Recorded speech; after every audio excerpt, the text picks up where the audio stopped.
Viewers, welcome back to your channel life style of నిష్ఠ. ఎలా ఉన్నారంతా? బాగున్నారా?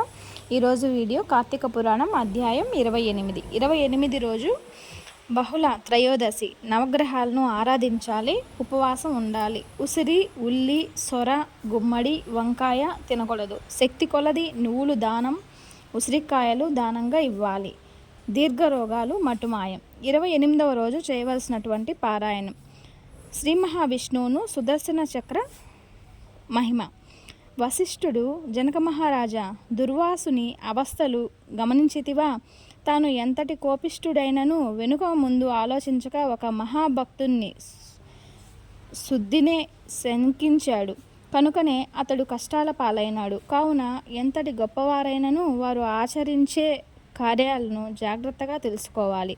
దుర్వాసుడు బిక్కమొహంతో చేయునది ఏమీ లేక శ్రీమన్నారాయణకి నమస్కరించి తనను తరుముతున్న విష్ణు చక్రాన్ని చూసి భయపడుతూ మళ్ళీ లోకాల్లోని అంబరీషుని వద్దకు వచ్చి, అంబరీష, ధర్మపాలక, నా తప్పు క్షమించి నన్ను రక్షింపుము. నీకు నాపై గల అనురాగముతో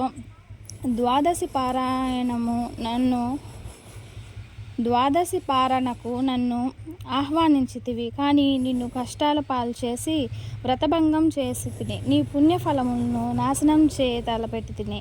కానీ నా దుర్బుద్ధి నన్నే వెంటాడి నా ప్రాణం తీయుటకే సిద్ధమైనది. నేను విష్ణువు వద్దకు వెళ్ళి రక్షింపమని ప్రార్థించాను. ఆ పురాణ పురుషుడు నాకు జ్ఞానోదయము చేసి నీ వద్దకే వెళ్ళమని చెప్పాడు. కనుక నీవే నాకు శరణ్యము. నేను ఎంతటి తపస్శాలినైనను, ఎంత నిష్టగలవాడినైనను నీ నిష్కలంక భక్తి ముందు అవేమీ పనిచేయలేదు. నన్ను ఈ ఆపద నుండి కాపాడమని అనేక విధాలుగా ప్రార్థించాడు. అంతటా అంబరీషుడు శ్రీమన్నారాయణ్ణి ధ్యానించి, ఓ సుదర్శన చక్రమా, నీకివే నా నమస్కారాలు. ఈ దుర్వాస మహాముని తెలిసియో తెలియకో తొందరపాటుగా ఈ కష్టము కొని తెచ్చుకున్నాడు. ఇతడు బ్రాహ్మణుడు కనుక రక్షించవలసిన వాడు కానీ శిక్షించవలసిన వాడు కాదు. నా ప్రార్థన మన్నించి అతనికి బదులు నన్ను చంపు. క్షత్రియుడు యాచించకూడదని బ్రహ్మ నిర్ణయం. బ్రాహ్మణ సంక్షేమం కోరి నిన్ను యాచించుస్తున్నాను.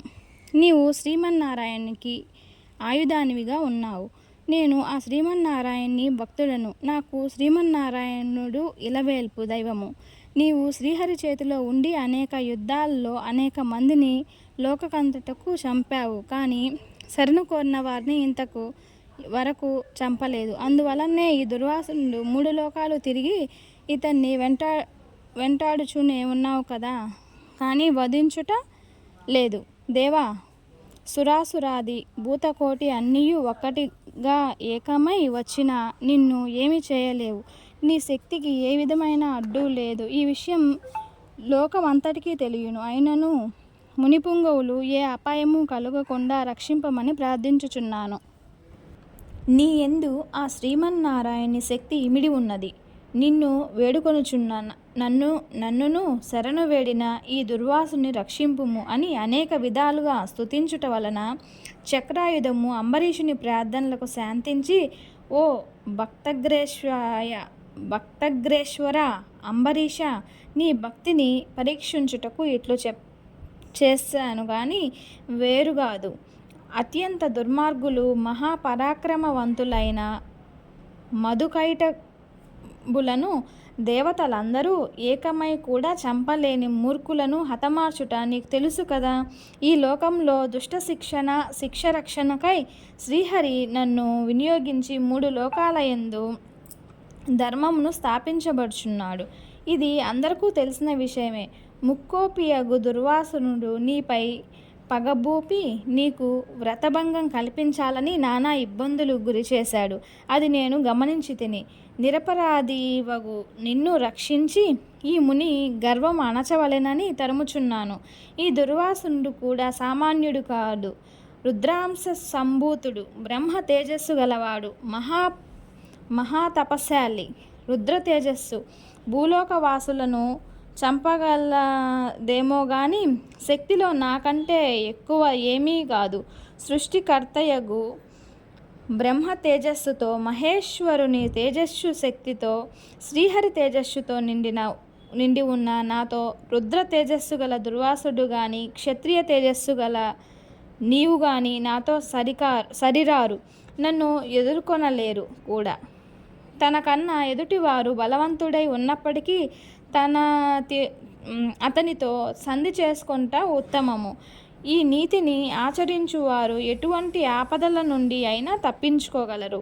ఇంతవరకు జరిగినదంతయు మరచి శరణు కోరి వచ్చిన దుర్వాసుని గౌరవించి నీ రాజధర్మము నీవు నిర్వర్తించు. మణిచక్రాయుధము అన్నది ఆ మాటలు విన్న అంబరీషుడు, నేను దేవ, గో, బ్రాహ్మణ అందరూ స్త్రీలయందు గౌరవము కలవాడను. నా రాజ్యములో జనులందరూ సుఖముగా ఉండవలెనని నా అభిలాష.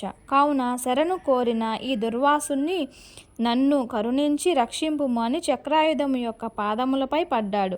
అంతటా సుదర్శన చక్రము అంబరీషుని లేవదీసి కౌగలించుకొని, అంబరీష, నీ నిష్కలంక భక్తికి మెచ్చాను.